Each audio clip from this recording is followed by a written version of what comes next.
पर्दा इसके ऊपर डाल दो। क्या दिन है आज? तो इसमें जो है जैसा कि हमें पता ही है कि हर किसी जो भी इम्पोर्टेंट ओकेजन होता है उस पर कोई ना कोई थीम दिया जाता है, मैं आपको हर बार बताती हूँ। तो आज का जो इसका वर्ल्ड एनवायरनमेंट डे का थीम है वो है लैंड रिस्टोरेशन। ठीक है, तो लैंड रिस्टोरेशन क्या मतलब है, उसमें आगे भी बहुत सारी चीजें हैं, वो हम बाद में डिस्कस करेंगे। मेन बात क्या है, लैंड रिस्टोरेशन क्या है। रिस्टोर करना किसी भी चीज को क्या होता है, किसी भी चीज को वापस बहाल करना। ठीक है, तो लैंड, अब हम इससे क्या कहना चाहते हैं कि लैंड को क्या हम रिस्टोर कर रहे हैं, क्या बहाल कर रहे हैं। तो जो इतने सालों से जो भी हमारा इन्वायरमेंट का डिस्ट्रक्शन चल रहा है किसी भी तरीके से, हम पेड़ काट रहे हैं अंधाधुंध, ठीक है, उसकी वजह से सूखे हो रहे हैं, रेगिस्तान जैसा बनता चला जा रहा है। तो इन सब चीजों से क्या हो रहा है कि जो अल्टीमेटली हमारी जो लैंड है वो डिस्ट्रॉय हो रही है, ठीक है, तबाह हो रही है। तो उसी लैंड को जब हम अच्छे से वापस अच्छे कंडीशन में, अपनी नॉर्मल कंडीशन में उसको बहाल करना चाहेंगे, रिस्टोर करना चाहेंगे, तो उसको हम लैंड रिस्टोरेशन बोलेंगे। फिर इसमें आगे वही चीजें दी है, डेजर्टिफिकेशन, यानी कि जो कि रेगिस्तान सहरा जैसा बनता चला जा रहा है जब हम ज्यादा पेड़ काट रहे हैं। तो और क्या हो रहा है कि फिर उससे जो है वो ड्राउट हो गया, सूखा। जब रेगिस्तान बनता चला जा रहा है तो सूखा उससे होता चला जा रहा है। ठीक है, अब इस लैंड रिस्टोरेशन में सबसे मेन पॉइंट क्या आता है, हमें क्या करना है, इसके लिए पेड़ लगाना। ठीक है, जितने भी ज्यादा से ज्यादा हम लगा सकें पेड़। देखो बेटा, पेड़ जो है ना, हर पेड़ किसी भी तरीके से, किसी ना किसी तरीके से हमें फायदा पहुंचाता है। कुछ तो क्या है, हमारी डाइट है, हमें पता है, हम उनसे खाना लेते हैं, ठीक है, अनाज लेते हैं, वो नुकसानदेह नहीं होता है। अब हम यहाँ पर आज सिर्फ स्ट्रेस देंगे किस पर, मेडिसिनल प्लांट्स पर। अब आप देखो, एक ऐसा प्लांट है जो आपको बाकी सब चीजों के साथ साथ, इन्वायरमेंट साफ करने के साथ साथ, ऑक्सीजन देने के साथ साथ आपको क्या दे रहा है, मेडिसिन भी दे रहा है। तो कितना फायदा हुआ उस प्लांट का। ठीक, तो इसलिए हम थोड़े से आपको मेडिसिनल प्लांट्स के बारे में आज बताएंगे। हमारी जो बेसिकली जो आयुष मेडिसिन हैं, यूनानी मेडिसिन हैं, वो मोस्टली जो है वो सब किससे बनती है, इन्हीं प्लांट से बनती है, नेचुरल मेडिसिन इसीलिए ये कहलाती हैं। तो अब हम आपको थोड़ा 5-6 प्लांट्स का एक जिस्ट जैसा बताएंगे, थोड़ा आपको सेंसिटाइज करेंगे मेडिसिनल प्लांट्स के बारे में। ये भी क्यों किया जा रहा है, ये इसलिए किया जा रहा है, अगर हम देखें मॉडर्न मेडिसिन का, अगर हम हिस्ट्री देखें, मॉडर्न मेडिसिन 150-200 साल पुरानी है सिर्फ। उससे पहले लोग क्या करते थे, लोग बीमार तो तब भी पड़ते थे, वो कैसे ठीक होते थे। आपको पता होगा, घरों में आप सुनते होंगे कभी आपके दादा दादी, नाना नानी, उनमें से कोई छोटा बच्चा बीमार होता है तो क्या बोलते हैं कि इसको सपिस्तान। इतनी दवाइयों की इतनी ज्यादा भरमार हो गई है मॉडर्न मेडिसिन की, और उनका अंधाधुंध इस्तेमाल हो रहा है, बिना सोचे समझे हम दुकान पे जाते हैं, ले आते हैं, खाते हैं। उससे क्या है, उन दवाइयों से हमें अब रेजिस्टेंट, यानी कि हमारी बॉडी अब उनको रिस्पॉन्ड नहीं कर रही है फर्दर। तो अब हमें अल्टीमेटली वापस किस पे जाना पड़ेगा, उसी पुरानी मेडिसिन पे, जो इनिशियल में जिस मेडिसिन से ट्रीटमेंट हो रहा था उसी पे हमें अल्टीमेटली वापस जाना पड़ेगा। इसीलिए अब ये नई पॉलिसी आई है कि इसमें थोड़ा हर किसी को, पूरी आवाम को, स्पेशली बच्चों को, जो स्टूडेंट्स हैं, उनको सेंसिटाइज किया जाए मेडिसिनल प्लांट्स के बारे में, ताकि वो इनकी अफादियत समझें। और छोटी छोटी जो बीमारियां होती हैं ना, मामूली हल्का खांसी जुकाम हुआ, छोटी छोटी बीमारियां जिनका हम घर में इलाज कर सकते हैं, उनके लिए वो केमिकल्स, क्योंकि एलोपैथिक मेडिसिन में सब में केमिकल्स होते हैं, तो उनसे वो उन चीज़ों से बच जाएं। अब हम इसमें थोड़ा सा, हम सबसे पहले देखो, ये जो है ना, ये 2 पेड़ हैं यहाँ पर, ये दोनों कहलाते हैं एरोमेटिक प्लांट्स। एरोमेटिक का क्या मतलब हुआ, एरोमेटिक का मतलब हुआ जिनमें खुशबू हो। इसमें हमारा लेवेंडर आता है और आता है ये रोजमेरी। ठीक है, ये दोनों खुशबूदार प्लांट्स हैं। इनकी आप देखो, ये मैंने अलग से रखा है आप लोगों के लिए। थोड़ा थोड़ा आप ले लो, एक इसका ये पत्ता जो है ना, ऐसे हाथ में थोड़ा सा ऐसे करो और स्मेल ले लो सब लोग बच्चे। देखो देखो कितनी अच्छी स्मेल है, ले लो सब इसमें से भी तोड़ लो। थोड़ा आपको प्रैक्टिकल आइडेंटिफाई भी होगा। बाद में आप लोगों को मैं कभी स्कूल में भिजवाऊंगी ये प्लांट्स, आप लोग घर भी ले जा सकते हैं, अपने अपने घर ये लगा सकते हैं अपने घरों में। प्लांट्स का मतलब होता है जिनमें खुशबू। तो अब जब आपको पहले ही बताया जा रहा है कि इनमें खुशबू है, तो सबसे पहला इनका इस्तेमाल किसमें होता होगा, इनका इस्तेमाल होता है सबसे ज्यादा कॉस्मेटिक इंडस्ट्री में, यानी कि हमारे पाउडर्स बनते हैं, परफ्यूम्स बनते हैं, इनके ऑयल्स बनते हैं। लेवेंडर तो इतना महंगा बिकता है ना मार्केट में, जो लोग इसकी खेती करते हैं, इसके ये फूल बिकते हैं, तो ये बहुत कॉस्टली बिकता है मार्केट में लेवेंडर की है। अब इसमें देखें, जैसे कि हम रोजमेरी है, रोजमेरी मैंने आपको हाथ में दिया, इसलिए मैं पहले रोजमेरी डिस्कस करूंगी। एक तो इसका बॉटनिकल नेम है, ये जब आप आगे 9, 10th क्लासेस में पढ़ेंगे ना, ये सब आपके काम आएगा। जो लोग साइंस में जाएंगे उनको तो आगे ये सब बॉटनिकल नेम्स पढ़ने पड़ेंगे। ठीक है, इसका बॉटनिकल नेम क्या है, रोजमेरिनस ऑफिशियनालिस। अब इसका पार्ट कौन सा यूज होता है, यानी कि ये तो नहीं है कि पूरा पेड़ की हम दवाई बना देंगे। ठीक है, किस चीज हमें कौन सी चीज यूज होती है। अभी इसमें फ्लावर्स नहीं है, लेकिन इसमें भी बीच में एक सीजन आता है, उसमें इसमें 3-4 साल बाद फ्लावर्स निकलते हैं। ठीक है, तो इसके भी फ्लावर्स यूज होते हैं। तो फ्लावर्स को यूज करते हैं। सबसे ज्यादा इसका रोल क्या है, ये नर्वाइन टॉनिक है। नर्व मतलब हमारी नर्व जो है, हमारी नसों को मजबूती देता है। उसके लिए जो मेडिसिन बनती हैं उनमें ही डाला जाता है। और एंटीऑक्सीडेंट है। एंटीऑक्सीडेंट क्या होता है? एंटीऑक्सीडेंट का मतलब होता है जो हमारी बॉडी में नॉर्मल रोजमर्रा के हम काम कर रहे हैं, हमारी बॉडी के सेल्स काम कर रहे हैं, उनका वेयर एंड टेयर होता है। जैसे मानो कि थक जाते हैं, जैसे हम ज्यादा काम करके थक जाते हैं, इसी तरीके से हमारे सेल्स भी एग्जॉस्ट हो जाते हैं। तो जो चीजें एंटीऑक्सीडेंट होती हैं वो हमारे सेल्स को वापस एनर्जी देती हैं। तो इसका एक इफेक्ट ये भी होता है कि जब बुढ़ापे की तरफ जाते हैं ना, एज बढ़ती चली जाती है। कोई इंसान आप देखोगे वो 80 साल में भी इतना हेल्दी दिखेगा आपको, कोई 60 ईयर्स में भी बिल्कुल ही मतलब बूढ़ा जैसा दिखने लगेगा। तो वो क्या इफेक्ट होता है? वो यही होता है कि किसी को उम्र ने उतना असर नहीं किया। तो ये जो है ये एज एंटीऑक्सीडेंट यूज होता है, ठीक है। तो एंटी एजिंग के इफेक्ट में भी इस्तेमाल होता है ये। अब उसके बाद हम इसी के साथ, क्योंकि हम पहले एरोमेटिक प्लांट दोनों कर रहे हैं, लेवेंडर आ गया। लेवेंडर का भी नाम, इनके नाम भी मिलते जुलते हैं, देखो, क्योंकि ये एक ही कैटेगरी के प्लांट्स हैं, इनका बॉटनिकल नेम भी मिलते जुलते हैं। लेवेंडर का सिर्फ बन गया लेवेंडुला ऑफिशियनालिस। वो क्या था? रोज़मेरी ऑफिशियनालिस, ठीक। अब इसमें भी मेनली तो ये यूज होते हैं, इसके फ्लावर्स, ठीक है। देखो ये खूबसूरत भी कितने हैं, अगर हम बाड़ी में भी लगाएंगे या अपने लॉन्स में लगाएंगे तो खूबसूरत भी बहुत लगते हैं। इसका भी ये फ्लावर जो है ये यूज होता है।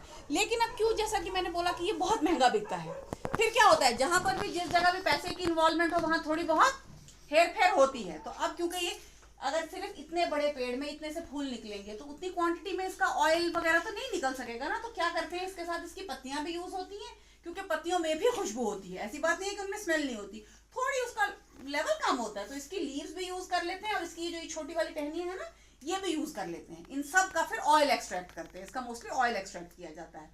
अब ऑयल तो जो है वो इसका मेन क्या है, मेन इसका प्रोडक्ट है।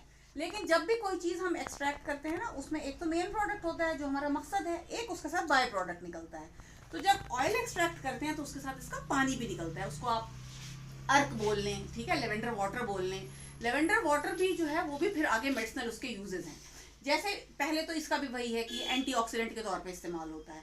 दूसरा इसमें क्या है कि एंजाइटी, स्ट्रेस, जो लोग डिप्रेशन में हैं उनके लिए बहुत अच्छा है, ठीक है। इसकी खुशबू जो है ना वो इतना आपको पूरा वो तस्कीन देती है ना कि उससे हमें दिमाग को सुकून मिलता है इसकी खुशबू से। और क्या करते हैं, जिन लोगों को नींद नहीं आती है, जिनको नींद नहीं आती है उनको क्या करते हैं, उनको जो लेवेंडर वाटर होता है ना, वो स्प्रे बॉटल होती हैं, वो स्प्रे तकिए के ऊपर आप स्प्रे कर लो, पूरा गीला नहीं कर। आज से इसकी रोजमेरी टी बहुत पॉपुलर हो गई है। जैसे हम कहवा बनाते हैं ना, वैसे ही इसकी पत्तियां जो है पानी में डालनी है, बॉईल करना है, वैसे ही अच्छा सा रंग निकलता है इसका। तो इसका कहवा बना के रोजमेरी टी पी जाती है। तो ये आपके हो गए दोनों एरोमेटिक प्लांट्स। अब उसके बाद हम देखेंगे, ये आता है हमारा तीसरा एन्यूला, ठीक है। इसका लोकल नेम क्या है? इसका लोकल नेम है पॉशकरमूल, ये कश्मीरी नेम है इसका, ठीक है। बॉटनिकल नेम है इसका एन्यूला रेसेमोसा। कश्मीरी नेम क्या है? पॉशकरमूल। क्योंकि इसकी जो इसकी दवाई बनती है, मूल किसको बोलते हैं? जड़ को बोलते हैं ना। जो इसकी दवाई बनती है, इसका मेडिसिनल प्लांट रूट ही है, ठीक है। मेडिसिनल प्लांट, इसके रूट से ही दवाई बनती है। इस्तेमाल किसमें होता है? ज्यादातर इसका क्या करते हैं, रूट का पाउडर बनाया जाता है, ठीक है। फिर पाउडर बना के वही पाउडर जो है मेडिसिन में पड़ता है। ये ज्यादा इस्तेमाल होता है हमारे इसमें जो आपके ना यूटीआई ट्रैक्ट से, मतलब यूरिनरी ट्रैक्ट इन्फेक्शन होते हैं, पेशाब में कोई इन्फेक्शन होता है उसमें इस्तेमाल होता है ये। और जिन लोगों को इसमें पेन वगैरह होता है, ठीक है, चेस्ट में अचानक पेन उठता है या सांस लेने में तकलीफ होती है, उसमें इसका इस्तेमाल किया जाता है। और रेस्पिरेटरी ट्रैक्ट इन्फेक्शन, यानी कि सांस की जो ना खांसी, जुकाम, ये सब चीज़ें हैं, उसमें भी इसका इस्तेमाल होता है। उसके बाद आता है हमारा ये एकोरस कैलमस, ठीक है।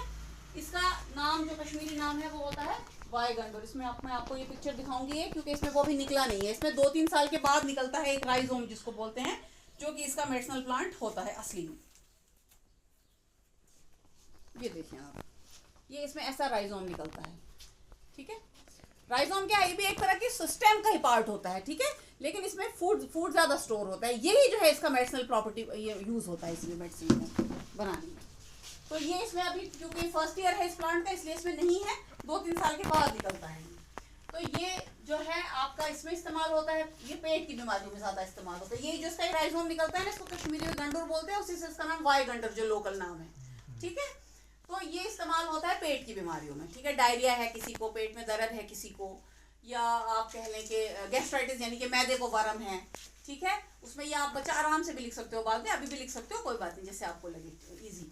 तो ये जो है पेट की बीमारियों में इस्तेमाल होता है। उसके बाद हमारा आता है बर्जीनिया। बर्जीनिया को हम लोकल बोलते हैं पशानवेद या जख्म हयात। इसका नाम क्यों पड़ा जख्म हयात?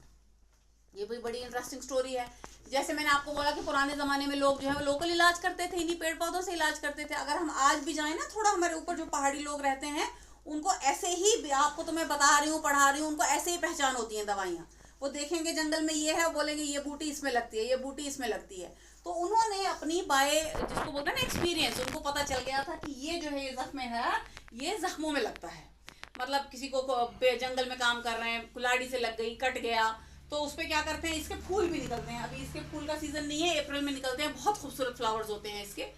उसके फूल और जो इसकी पत्ती है उसको ऐसे थोड़ा सा पीसा और जख्म पे लगा दिया, तो ये जख्म को हयात देता है, यानी कि जख्म को वापस ठीक करता है। अब उनको तो सिर्फ इतना पता था ये जख्म को ठीक करता है, इसकी प्रॉपर्टी क्या है ये तो नहीं पता थी। लेकिन अब रिसर्च से पता चलता है कि इसमें वो सारी प्रॉपर्टीज हैं जो एक वुंड हीलिंग के लिए चाहिए। एक तो ये एंटीबैक्टीरियल है। सबसे पहले जब भी कहीं पर कट लगता है, हमें क्या टेंशन होती है कि कहीं इन्फेक्शन ना हो जाए, ठीक है, इसीलिए हम ड्रेसिंग करवाते हैं कि इन्फेक्शन ना हो जाए। तो ये पहले ही इसकी प्रॉपर्टी ही है कि ये बैक्टीरिया और वायरसेस को वहां पर काम नहीं करने देता। एंटीबायोटिक भी है ये, एंटीवायरल भी है, ठीक है। और क्या करता है, और ये सूजन कम करता है, स्वेलिंग, क्योंकि जब भी कहीं पर चोट लगती है स्वेलिंग भी हो जाती है, तो ये ऑलरेडी एंटी इन्फ्लेमेटरी है, आपकी स्वेलिंग भी कम कर रहा है और ब्लीडिंग भी कम कर रहा है। जो चीजें हमें चाहिए इसके एक जख्म की वुंड हीलिंग के लिए, जो चीजें हमें चाहिए वो सब ये दे रहा है। और ये है आपका बनफशा, जिसको बोलते हैं नूनपोश, ठीक है, लोकल लैंग्वेज में नूनपोश बोलते हैं इसको। इसके पर्पल कलर के फ्लावर्स निकलते हैं। ये देखो, ये जख्म हयात का फूल है, ये बहुत ब्यूटीफुल फूल निकलते हैं इसके, मगर ये अप्रैल में निकलते हैं। इसमें भी निकले हुए थे बट अब नहीं है। और आपका ये जो नूनपोश है, ये आपका बनफशा, ये इसमें लगता है हमारे चेस्ट के इन्फेक्शन में। हमारे पास सप्लाई में भी आता है एक दवाई जिसको बोलते ही है शरबत बनफशा, ठीक है, वो इसके फूलों से ही निकाला जाता है। ये इसमें ऐसे फ्लावर्स होते हैं, लाइट पर्पल शेड के फ्लावर्स होते हैं इसके। तो अब आप ये देखें कि इन चीजों की कितनी अफादियत है। एक तो सबसे बड़ी बात कि हमें दवाइयां दे रहे हैं, दूसरा हमारे अगर हम इनको घरों में भी लगाएंगे तो हमारे घरों की खूबसूरती बढ़ाएंगे। इनके सबके इतने ब्यूटीफुल फ्लावर्स होते हैं, जैसे इसमें खुशबू कितनी अच्छी है, तो अगर हम घरों में भी लगाएंगे, एक तो हमारी ब्यूटीफाई करेंगे हमारी सराउंडिंग्स को, हमारे एनवायरनमेंट को ताज़ा करेंगे, ऑक्सीजन की सप्लाई तो हमें देंगे ही देंगे। उसके साथ एज एन एडिशनल इफेक्ट ये आपको एज मेडिसिन भी, आप इसको रोजमेरी लगा लिया, रोजमेरी टी पी सकते हैं, बनफशा लगा लिया आप घर में ही, आपको जरूरत ही नहीं है कि आप बाजार से जाके शरबत बनफशा लाएंगे। बनफशा के आपने फूल डाल दिए उसमें, और उसमें आप दालचीनी डाल दो, लौंग डाल दो, उसका कहवा बनाओ और पियो। आपको जरूरत ही नहीं है वो जो मार्केट में इतने सारे कफ सिरप्स आते हैं, उनसे फिर सिर्फ नींद आती रहती है, वो कफ सिरप्स आप पिए। तो ये छोटी छोटी चीज़ें, इन चीज़ों के बारे में सेंसिटाइज करना हमारा मेन मकसद था आज के दिन का। और क्योंकि ये वर्ल्ड एनवायरनमेंट डे भी है, इससे थोड़ा आप लोग अपने एनवायरनमेंट की तरफ भी ध्यान देंगे, क्योंकि इन चीज़ों की, इनमें से बहुत सारे जो मेडिसिनल प्लांट्स हैं ना, वो क्या है कि उनकी कोई अब ध्यान नहीं रखता है उनको ज़्यादा, वो एक्सटिंक्ट हो रहे हैं, मतलब कि वो खत्म हो रहे हैं। जैसे हम एनिमल्स को नहीं बोलते एंडेंजर्ड स्पीशीज़ हैं ये, कि ये खत्म हो जाएंगी, ऐसे हमारी मेडिसिनल प्लांट्स की बहुत सारी स्पीशीज़ हैं जो कि अब बिल्कुल खत्म होने लगी हैं जंगलों से। तो इसलिए हमें इनको नए से रिवाइव करना है इन चीज़ों को, ताकि एक तो हम हर्बल रेमेडीज़ की तरफ जाएं वापस, होम रेमेडीज़ की तरफ जाएं वापस, और अपने आप को हार्मफुल केमिकल से बचा सकें।